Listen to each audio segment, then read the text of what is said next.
तो प्रश्न पूछ रहे, जैसे क्या अगर हटा देंगे तो ये प्रश्नवाचक शब्द खत्म हो जाए, प्रश्नवाचक वाक्य रह ही नहीं जाएगा। जब प्रश्नवाचक शब्द यानी क्वेश्चन वर्ड वाक्य के पहले आए, अगर यही इसकी जगह आ जाता राहुल ने खाना क्यों खाया, ऐसे आ जाता राहुल ने खाना क्यों खाया, तो ये जो क्यों है, क्यों की अंग्रेजी क्या होगी, वाई, तो वाई की अंग्रेजी सबसे पहले लाके लिख देते हैं, बस बाकी पूरा यही रहेगा। ठीक, hello welcome everyone, welcome to agriculture study 333। दोस्तों एक बार फिर से हमारे चैनल पर बहुत बहुत स्वागत है आप सभी लोगों का। जैसा कि आपको पता है कि हम इस सीरीज में एक क्लास ले चुके हैं, उसमें हमने प्रेजेंट टेंस में जितने भी आते हैं, present indefinite tense, present continuous, present perfect और प्रेजेंट परफेक्ट कंटिन्यूअस, ये चारों टेंस हमने कर लिए हैं। आज हम जो करेंगे वो पास्ट के चारों टेंस को कवर करेंगे, फिर नेक्स्ट क्लास में फ्यूचर के चारों टेंस को कवर कर लेंगे। ठीक, तो आज जो हम लोग पढ़ने वाले हैं वो सबसे पहले पास्ट इंडेफिनिट टेंस या पास्ट सिंपल टेंस भी जिसे कहते हैं, पास्ट इंडेफिनिट टेंस या पास्ट सिंपल टेंस। सबसे पहले आपको ये पता होना चाहिए कि हम कैसे पहचानें कि ये जो वाक्य दिया हुआ, ये जो सेंटेंसेस दिए हुए हैं ये पास्ट इंडेफिनिट के हैं। तो पास्ट इंडेफिनिट के जो भी वाक्य आते हैं उसमें या तो लास्ट में आ रहेगा, ई रहेगा, ये रहेंगे, क्या रहेगा, आ रहेगा, ई रहेंगे। अगर आपके सामने कोई वाक्य दिया, कह रहा है कि इसको इंग्लिश में ट्रांसलेट कीजिए, तो आप सबसे पहले उसके लास्ट वाले शब्द को देखेंगे कि इसमें ता है, ती है, रहा है, रही है, या आ है, ई है, ए है। तो ऐसे जिसमें आएंगे, तो जिन वाक्यों के अंत में आ, ई, ए इस प्रकार के जो शब्द आते हैं तो वो किसके पास्ट इंडेफिनिट टेंस के वाक्य होते हैं। जैसे देखिए हमने यहाँ पे लिखा है रामू कानपुर गया, देखिए इसमें या है कि नहीं, या उसमें है आइए। ठीक, आ इसमें देखिए खेला है कि नहीं, इसमें देखिए खाया, इसमें देखिए गए, इसमें देखिए या। तो जिन वाक्यों के अंत में आ, ई, ए, या इस प्रकार के जो शब्द आते हैं वो वाक्य कौन से टेंस से होंगे, वो वाक्य होंगे पास्ट इंडेफिनिट टेंस के होंगे। तो पास्ट इंडेफिनिट में सबसे पहले देखिए जैसे दिया है आपको एग्जाम्पल में, रामू कानपुर गया, क्या दिया, रामू कानपुर गया। तो सबसे पहले इसमें लिखते हैं सब्जेक्ट, क्या लिखते हैं, सब्जेक्ट। फिर देखिए यहीं पे आपको ध्यान देना है, वर्ब का कौन सा फॉर्म, सेकंड फॉर्म आपको यूज करना है। फर्स्ट फॉर्म होता है, सेकंड फॉर्म और थर्ड फॉर्म होता है। पास्ट इंडेफिनिट केवल ऐसा टेंस है 12 टेंस में जिसमें आप सेकंड फॉर्म, वर्ब का सेकंड फॉर्म यूज करेंगे। तो ये आपको बात में ध्यान रखनी है कि पास्ट इंडेफिनिट में जो वर्ब होता है वो वर्ब का सेकंड फॉर्म यूज करते हैं। फिर उसके बाद ऑब्जेक्ट लिखेंगे। जैसे सबसे पहले हम क्या लिखेंगे, सबसे पहले हम लिखेंगे सब्जेक्ट, सब्जेक्ट क्या है, रामू, सब्जेक्ट क्या है, रामू। फिर उसके बाद वर्ब का सेकंड फॉर्म गया, गो माने क्या होता है, जाना, तो गो का सेकंड फॉर्म होगा क्या, वेंट, वेंट माने क्या होगा, जाना, तो गो माने जाना होता है तो वेंट इसका सेकंड फॉर्म हो जाएगा। ठीक, रामू वेंट टू कानपुर, ठीक, ये हो गया, रामू वेंट टू कानपुर, ये आपका पूरा हो गया। यही आपको बात ध्यान में रखनी है कि यहाँ पे आपको वर्ब का सेकंड फॉर्म यूज करना है। ठीक, अगला क्या है, सीता ने क्रिकेट खेला। सबसे पहले क्या लिखेंगे, सब्जेक्ट लिखेंगे, ये हमने लिखे सीता, सीता। उसके बाद फिर वर्ब का सेकंड फॉर्म, पहले माने खेलना होता है, प्लेड, प्लेड क्या हो जाएगा, इसका सेकंड फॉर्म हो जाएगा। और जो है वो इसका अगर आप देखेंगे क्रिकेट तो सीता प्लेड क्रिकेट। ठीक, ये आपका हो गया। तो इसमें आपको यही बात ध्यान में रखनी है कि आपको वर्ब का सेकंड फॉर्म यूज करना है। वर्ब का कौन सा फॉर्म यूज करना है, वर्ब का सेकंड फॉर्म यूज करना है, वो भी जब आपको सिंपल में दिया है। ठीक, रामू कानपुर गया, सीता ने खाना खाया, वो यहाँ ऐसे। ठीक, अगर नहीं निगेटिव वाक्य आ जाता है, नकारात्मक वाक्य आ जाता है तो वहां पर सेकंड फॉर्म यूज नहीं करेंगे। वहां पे आप सब्जेक्ट के बाद डिड का प्रयोग करेंगे, किसका प्रयोग करेंगे, डिड का प्रयोग करेंगे। फिर उसके बाद नॉट, वर्ब का फर्स्ट फॉर्म, ऐसे। ठीक, केवल आप जब अफर्मेटिव बिल्कुल साधारण वाक्य रहेंगे तब आप वर्ब का सेकंड फॉर्म यूज करेंगे, बाकी फिर आप किसी में भी आपको सेकंड फॉर्म यूज नहीं करना है। अगर आपका निगेटिव यानी नकारात्मक वाक्य जो जिसमें नहीं का प्रयोग हो रहा है तो आप क्या लगाएंगे, subject plus did plus not plus verb का फर्स्ट फॉर्म प्लस ऑब्जेक्ट। जैसे क्या लिखा है, उसने खाना नहीं खाया, क्या लिखा है, उसने खाना नहीं खाया, ही। फिर क्या लिखेंगे, ही के बाद क्या प्रयोग करेंगे, डिड, डिड। फिर क्या बनेंगे, नॉट। फिर क्या लिखेंगे, ईट, ईट फूड। ठीक, ये हो गया। ठीक, अगला क्या है, वे स्कूल नहीं जाते हैं, वे का क्या सब्जेक्ट लिखेंगे, दे मीन्स वे होता है, दे। डिड, फिर क्या प्रयोग करेंगे, नॉट, नॉट, और उसके बाद क्या करेंगे, गो टू स्कूल। ये आपका हो गया। ठीक, केवल आपको जब साधारण वाक्य रहेगा तब आप उसमें जो है वो वर्ब का सेकेंड फॉर्म प्रयोग करेंगे। अदरवाइज चाहे वो इंट्रोगेटिव हो या निगेटिव हो, नकारात्मक हो या प्रश्नवाचक शब्द हो, तो उसमें आप डिड का प्रयोग करेंगे। अब देखिए, मान लीजिए जैसे पूछ लिया क्या राहुल ने खाना खाया, ये प्रश्नवाचक प्रश्न पूछ रहा है, तो यही जो डिड होता है यही को आप सबसे पहले कर्ता के पहले यानी कि सब्जेक्ट के पहले लाएंगे। जैसे देखिए, did plus subject plus verb का फर्स्ट फॉर्म प्लस ऑब्जेक्ट। देखिए क्या लिखा, क्या राहुल ने खाना खाया, तो सबसे पहले आप क्या लिखेंगे, डिड, क्या लिखेंगे, did Rahul, did Rahul eat food. ठीक, ये देखिए ऐसा कब करेंगे, जब प्रश्नवाचक शब्द जो प्रश्न पूछ रहे, जैसे क्या अगर हटा देंगे तो ये प्रश्नवाचक शब्द खत्म हो जाए, प्रश्नवाचक वाक्य रह ही नहीं जाएगा। जब प्रश्नवाचक शब्द यानी क्वेश्चन वर्ड वाक्य के पहले आए, अगर यही इसकी जगह आ जाता राहुल ने खाना क्यों खाया, ऐसे आ जाता राहुल ने खाना क्यों खाया, तो ये जो क्यों है, क्यों की अंग्रेजी क्या होगी, वाई, तो वाई की अंग्रेजी सबसे पहले लाके लिख दे देंगे, बस बाकी पूरा यही रहेगा। ठीक, अगर प्रश्नवाचक शब्द वाक्य के पहले हो तो यही सिंपल रूल प्रयोग करेंगे। अगर प्रश्न जैसे राहुल ने खाना कहाँ खाया, तो वेयर माने होता है कहाँ, तो वेयर की अंग्रेजी सबसे पहले लाके लिख देंगे। ठीक, तो पास्ट इंडेफिनिट में जो अगर सिंपल वाक्य है तो उसमें वर्ब का सेकंड फॉर्म प्रयोग करेंगे। अगर निगेटिव है तो डिड नॉट या डिड नॉट का प्रयोग करेंगे। ठीक, और अगर प्रश्नवाचक वाक्य है तो यही डिड जो है इसी को सब्जेक्ट के पहले लाके लिख देंगे, जैसे ये हमने किया, सब्जेक्ट के पहले लिख दिया। ठीक, लेकिन अगर प्रश्नवाचक शब्द वाक्य के बीच में क्वेश्चन वर्ड जो शब्द जो वर्ड जो प्रश्न दर्शा रहा है कि इसमें प्रश्न पूछा जा रहा है वो वाक्य के बीच में, तो उसकी अंग्रेजी जैसे हमने क्यों की अंग्रेजी लाके यहाँ पे सबसे पहले कर दिया। अगर ये कहाँ रहता, कहाँ खाना खाते, इसकी अंग्रेजी लाके सबसे पहले रख देते। ठीक, तो ये हमारा पास्ट इंडेफिनिट टेंस हो गया। अब हम बात करेंगे पास्ट कंटिन्यूअस टेंस की। जिस प्रकार से हमने जाना कि पास्ट इंडेफिनिट टेंस में कि आ, ई, ए इस प्रकार के जो है शब्द वाक्य के अंत में आते हैं, तो वो पास्ट इंडेफिनिट या पास्ट सिंपल टेंस का वाक्य रहेगा। तो उसी प्रकार से हम बात करेंगे पास्ट कंटिन्यूअस टेंस कि हम कैसे जानेंगे, कैसे पहचानेंगे कि ये जो वाक्य, जो सेंटेंस हमारे सामने दिया हुआ है ये पास्ट कंटिन्यूअस टेंस का है। तो जिन वाक्यों के अंत में रहा था, रही थी, रहे थे इस प्रकार के शब्द आते हैं, रहा था, रही थी, रहे थे, इस प्रकार के शब्द यदि वाक्य के अंत में आते हैं तो आप ये समझ जाइएगा कि वहां पे कौन सा टेंस होगा, पास्ट कंटिन्यूअस टेंस होगा। और इसी का रूल हम लोग प्रयोग करेंगे। जैसे देखिए इसमें हमने क्या लिखा है, रहे थे, ये भी देखिए रहे थे, ये देखिए रही थी, रहा था, तो है कि नहीं, बिल्कुल इसी तरीके से रहा था, रही थी, रहे थे।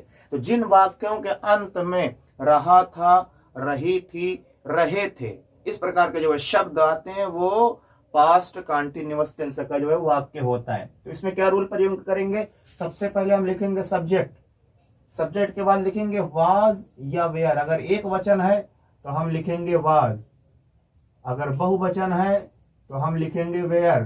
फिर उसके बाद ऑब्जेक्ट, ऑब्जेक्ट में जोड़ देंगे आईएनजी, वर्ब, फिर वर्ब में जोड़ देंगे आईएनजी, उसके बाद फिर क्या हो जाएगा ऑब्जेक्ट। सबसे पहले हम क्या लिखेंगे, सब्जेक्ट, फिर उसके बाद वाज या वेयर। अगर एक वचन है तो हम लोग किसका प्रयोग करेंगे, वाज का प्रयोग करेंगे। अगर बहुवचन है तो हम लोग किसका प्रयोग करेंगे, वेयर का प्रयोग करेंगे। फिर उसके बाद वर्ब के फर्स्ट फॉर्म में हम लोग आईएनजी जोड़ देंगे, फिर ऑब्जेक्ट। जैसे ये लिखा है दे, वे है ना, तो इसकी अंग्रेजी क्या होगी, दे। सबसे पहले लिखेंगे सब्जेक्ट, दे, दे। अब क्या लिखेंगे, वास प्रयोग करेंगे कि वेयर, बताइए, वास प्रयोग करेंगे कि वेयर, तो हम लोग क्या प्रयोग करेंगे, वेयर, क्योंकि भाई ये क्या है, बहुवचन है, दे वेयर। फिर वर्ब सो रहे थे, स्लीप माने क्या होता है, सोना, दे वेयर आईएनजी इसमें जोड़ देंगे, they were sleeping in the night. ये आपका पूरा हो गया। ठीक, इसमें देखिए फिर लिखेंगे दे, दे। फिर इसमें भी हम बहुवचन है तो वेयर लगाएंगे, दे वेयर, दे वेयर। किल माने होता है मारना, आईएनजी जोड़ देंगे, किलिंग द लायन या ए लायन लिख देंगे। ठीक, समझिए आप लोग। अगर एक वचन है तो हम लोग किसका प्रयोग करेंगे, वास का प्रयोग करेंगे। अगर बहुवचन है तो हम लोग किसका प्रयोग करेंगे, हम लोग वेयर का प्रयोग करेंगे। ठीक, अब देखिए इसमें निगेटिव आ गया, नकारात्मक वाक्य। नकारात्मक वाक्य तो यही हम सहायक क्रिया जो प्रयोग कर रहे थे, इसके बाद हम लोग नॉट का प्रयोग करेंगे। वाज या वेयर के बाद हम लोग किसका प्रयोग करेंगे, नॉट का प्रयोग करेंगे। हमेशा सहायक क्रिया के बाद नॉट का प्रयोग कर लेते हैं अगर नकारात्मक वाक्य है। ठीक, तो सीता, सीता लिख दिया आपने। अब देखिए एक वचन है तो वाज का प्रयोग करेंगे, सीता वाज, फिर क्या करेंगे, not, Sita was not eating, eat फिर आईएनजी जोड़ देंगे, ईटिंग फूड, ये हो गया। ठीक, अब देखिए अकबर कपड़े नहीं धुल रहा था, अकबर लिखेंगे अकबर, अकबर। ठीक, अकबर एक वचन है तो वाज, अकबर वाज, फिर नॉट लगाएंगे सहायक क्रिया के बाद नॉट। वॉश माने होता है धुलना, वॉश माने क्या होता है, धुलना, वॉशिंग द क्लॉथेस, ये हो गया। ठीक, तो अगर नकारात्मक वाक्य तो वाज या वेयर यानी कि सहायक क्रिया के बाद हम लोग किसका प्रयोग कर लेंगे, नॉट का प्रयोग कर लेंगे। अब देखिए ये क्या हुआ, स्कूल जा रहा था, राम क्रिकेट क्यों खेल रहा था। इसमें देखिए जो प्रश्नवाचक शब्द है वो वाक्य के पहले है, इसमें जो प्रश्नवाचक शब्द है वाक्य के बीच में, दोनों में थोड़ा सा फर्क है।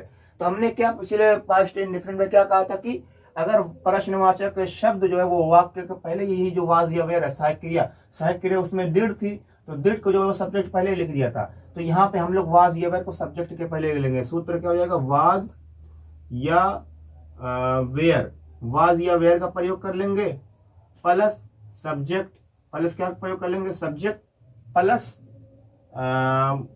वर्ब। ठीक, plus verb plus ING plus object. ठीक, ये उसके बाद फिर लास्ट में क्वेश्चन मार्क। ये किस वाले पर, इसके लिए। ठीक, क्या लिखेंगे, पहले ही लिख लीजिए, ही एक वचन है तो इसके साथ प्रयोग करेंगे हम वाज ही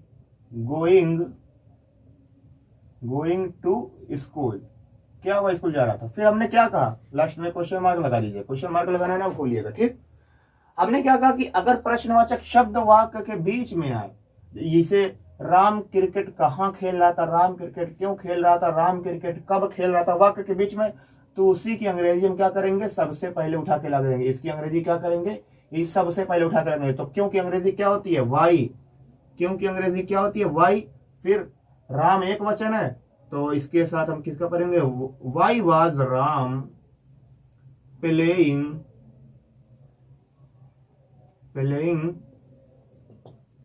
क्रिकेट। ठीक, अगर प्रश्नवाचक शब्द वाक्य के बीच में केवल ये जो वाज या वेयर है इसको सब्जेक्ट पहले लाके लिख देंगे, लेकिन अगर प्रश्नवाचक शब्द वाक्य के बीच में रूल तो वही रहेगा, बस केवल जो इसकी अंग्रेजी प्रश्नवाचक शब्द जो है, क्वेश्चन वर्ड जो है, इसकी अंग्रेजी ला के हम लोग सबसे पहले लिख देंगे। ठीक, तो जिन वाक्यों के अंत में रहा था, रही थी, रहे थे, इस प्रकार के शब्द आते हैं, वो कौन से टेंस का होगा, वो हो जाएगा आपका पास्ट कंटिन्यूअस टेंस का। इसमें हम सहायक क्रिया वाज या वेयर का प्रयोग करते हैं, एक वचन के साथ वाज का प्रयोग करते हैं और बहुवचन के साथ हम लोग वेयर का प्रयोग करते हैं। अब हम बात करेंगे पास्ट परफेक्ट टेंस की। जिस प्रकार से हमने पास्ट इंडेफिनिट और पास्ट कंटिन्यूअस टेंस की बात की, उसी प्रकार से हम बात करेंगे पास्ट परफेक्ट टेंस की। पास्ट परफेक्ट टेंस की पहचान क्या होती है, तो जिन वाक्यों के अंत में चुका था, चुकी थी, चुके थे, जिन वाक्यों के अंत में चुका था, चुकी थी, चुके थे, इस प्रकार के, जैसे हमने बात की कि आ था, ई थी, अगर वाक्य के अंत में जो शब्द है तो वो हो जाएगा पास्ट इंडेफिनिट। और जिन वाक्यों के अंत में रहा था, रही थी, रहे थे, इस प्रकार के शब्द आएंगे, वो कौन से टेंस का हो जाएगा, वो हो जाएगा हमारा पास्ट कंटिन्यूअस। उसी प्रकार से जिन वाक्यों के अंत में चुका था, चुकी थी, चुके थे, इस प्रकार के शब्द आते हैं, वो हमारा कौन से टेंस का हो जाएगा, वो हमारा पास्ट परफेक्ट टेंस का हो जाएगा। ठीक, तो पास्ट परफेक्ट टेंस का आप रूल क्या होता है, सब्जेक्ट के बाद हैड का प्रयोग करेंगे। इसमें एक वचन बहुवचन का भाई लफड़ा ही नहीं है, चाहे एक वचन हो चाहे बहुवचन हो, आप किसका प्रयोग करेंगे, हैड का प्रयोग करेंगे। ये ध्यान रखने बात है कि इसमें वर्ब का थर्ड फॉर्म प्रयोग करेंगे, कि इसमें पास्ट परफेक्ट टेंस में हम क्या प्रयोग करेंगे, हम वर्ब का थर्ड फॉर्म हम प्रयोग करेंगे। किसमें, हम पास्ट परफेक्ट टेंस में वर्ब का थर्ड फॉर्म प्रयोग करेंगे। चलिए एग्जांपल देख लेते हैं। तुम खाना खा चुके थे, देखिए चुके थे है, चुके थे, ये भी चुके थे, चुकी थी, चुका था, ये आएगा इसमें। ठीक, क्या है हमारा, तुम खाना खा चुके थे, तो सब्जेक्ट पहले हम लिखेंगे क्या, सब्जेक्ट, तो यू हैड, वर्ब ईट माने क्या होता है, ईट माने होता है खाना, तो ईट का थर्ड फॉर्म पर करेंगे ईटन फूड, तुम खाना खा चुके थे। ठीक, अब देखिए इसमें नहीं आ गया तो यही हैड के बाद हम सहायक क्रिया के बाद नॉट का प्रयोग कर लेंगे, वी हैड नॉट। देखिए इसमें जाना का क्या होता है, जाना की होती है गो माने जाना, तो इसका थर्ड फॉर्म होता है गॉन, गॉन टू स्कूल। ठीक, ये आपका पूरा हो गया। We had not gone to school, हम स्कूल नहीं जा चुके थे, ये आपका हो गया। ये देखिए क्वेश्चन वाला आ गया, तो हमने कहा क्या था कि अगर जो क्वेश्चन वर्ड बीच में हो तो उसकी अंग्रेजी सबसे पहले लिख देंगे क्या, why had Sita, why had Sita. अब क्या प्रयोग करेंगे, वर्ब का थर्ड फॉर्म प्रयोग करेंगे, टेक माने हो, टेक देखिए चाय पीने की जगह लगाते हैं टेक, तो टेक की हो जाएगी टेकन टी। ठीक भाई, चाय जो चुस्की लेकर ली जाती है, अगर पानी पी रहे हैं तो आप ड्रिंक का प्रयोग करेंगे, अगर चाय पी रहे हैं तो आप टेक का प्रयोग करेंगे, अगर वहीं पे इस धुएं वाली चीज पी रहे हैं जैसे बीड़ी सिगरेट हो गया तो आप स्मोक का प्रयोग करेंगे। ठीक, ये आपका हो गया। तो जिन वाक्यों के अंत में चुका था, चुकी थी, चुके थे, इस प्रकार के शब्द आते हैं वो हमारा पास्ट परफेक्ट टेंस में आता है। पास्ट परफेक्ट में सब्जेक्ट के बाद हम हैड, सहायक क्रिया हैड का प्रयोग करते हैं और वर्ब का थर्ड फॉर्म प्रयोग करते हैं। अगर जो है निगेटिव वाक्य आ जाए तो ये नॉट का प्रयोग हैड के बाद कर लेंगे। ठीक, एक टेंस और हमारा बचा है, वो भी कंप्लीट कर लेते हैं। दोस्तों ये हमारा लास्ट का टेंस बचा है जो पास्ट में आता है, पास्ट परफेक्ट कंटिन्यूअस। इसकी पहचान बिल्कुल पास्ट कंटिन्यूअस की तरीके से होती है, रहा था, रही थी, रहे थे। अगर किन्हीं वाक्यों के अंत में रहा था, रही थी, रहे थे, इस प्रकार के वाक्य हैं, लेकिन साथ में क्या दिया हो, समय भी दिया हो, जैसे 2 दिनों से, 2015 से, 2016 से, ऐसे दिया हो। ठीक, सब्जेक्ट के पास हम हैड का प्रयोग करेंगे, फिर बीन, क्योंकि भाई परफेक्ट है तो परफेक्ट में आप किसका प्रयोग करेंगे, हैड बीन, वर्ब में आईएनजी, ऑब्जेक्ट। अगर निश्चित समय है, निश्चित के लिए हम सिंस का प्रयोग करते हैं, अनिश्चित के लिए हम फॉर का प्रयोग करते हैं। ठीक, जैसे दिया है रामू 2015 से समोसे बेच रहा था, इसमें लिखेंगे रामू। ठीक, रामू हैड बीन। ठीक, वर्ब में सेल माने क्या होता है, बेचना, सेलिंग समोसे। ठीक, समोसे के 2015 निश्चित समय, सिंस 2015। ठीक, सिंस 2015। ठीक, निश्चित समय के लिए हम सिंस का प्रयोग करते हैं, अनिश्चित समय के लिए हम फॉर का प्रयोग करते हैं। ये हमारा पास्ट के टेंस समाप्त हो गए। फिर अगली वीडियो में आपको फ्यूचर टेंस के बारे में बता देंगे। फिर एक के बाद active, passive, direct, indirect, preposition, homophones, synonyms, ये सब करते रहेंगे। तो अगर आपको वीडियो अच्छी लगी हो तो वीडियो को लाइक और शेयर और कमेंट बॉक्स में कमेंट जरूर कीजिएगा। तब तक के लिए जय हिंद।